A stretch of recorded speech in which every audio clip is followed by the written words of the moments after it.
In the 12th century AD, the city of Pisa in Italy was a wealthy and proud maritime power.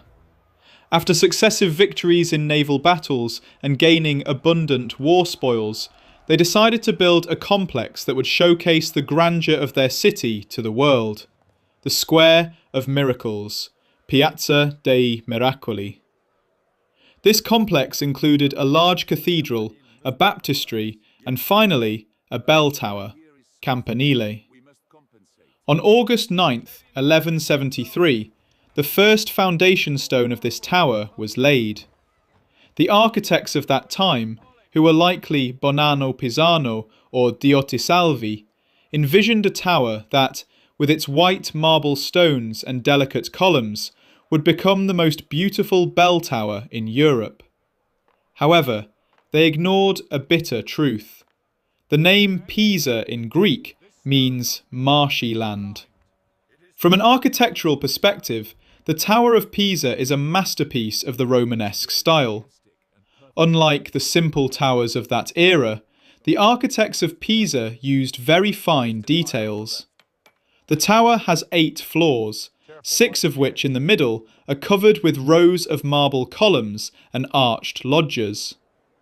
This design makes the structure appear lighter, and the light passing through the columns gives it a dreamlike effect. The entire body is made of white marble, much of which was sourced from the famous Carrara quarries. On the first floor, blind arches with Corinthian-style capitals can be seen.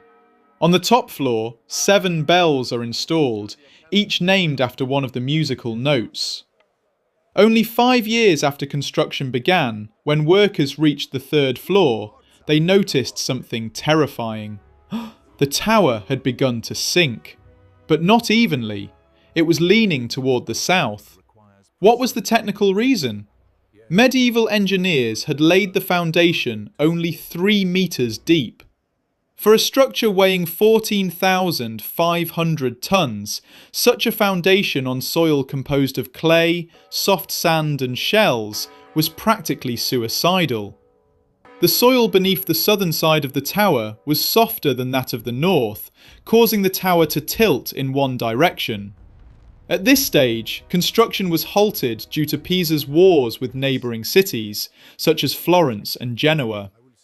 This forced pause lasted nearly 100 years.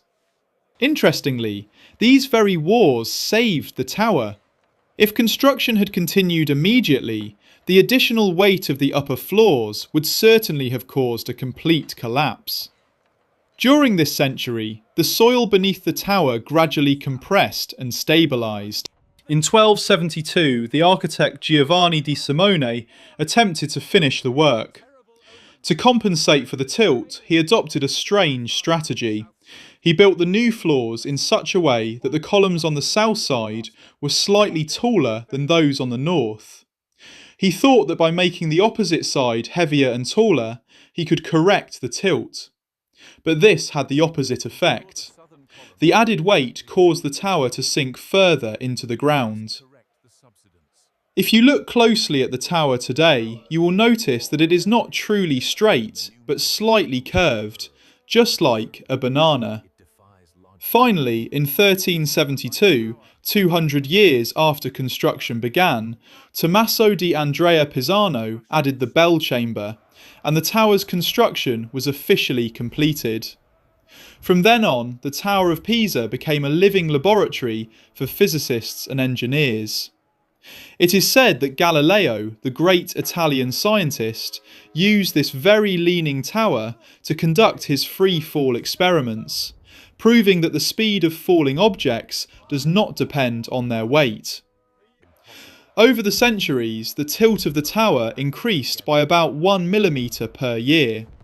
By the 20th century, the angle of inclination had exceeded 5.5 degrees, and the tower's centre of gravity had approached the dangerous edge of collapse. In 1990, the Italian government realised that the tower's collapse was inevitable. As a result, it was closed to tourists, and an international team of engineers was tasked with saving it. They tried various methods.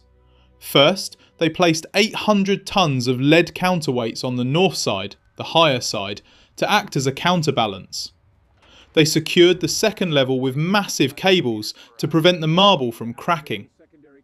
Engineers concluded that the best solution was to remove soil from beneath the northern side. Using special drills, they inserted pipes under the foundation and extracted some of the clay and sand. This operation caused the tower to gradually move about 44 centimetres back toward the north, returning it to its 1838 position. Engineers now guarantee that the tower will remain stable for at least the next 200 to 300 years without any danger. The Tower of Pisa proved that sometimes a miscalculation can lead to the creation of an eternal symbol.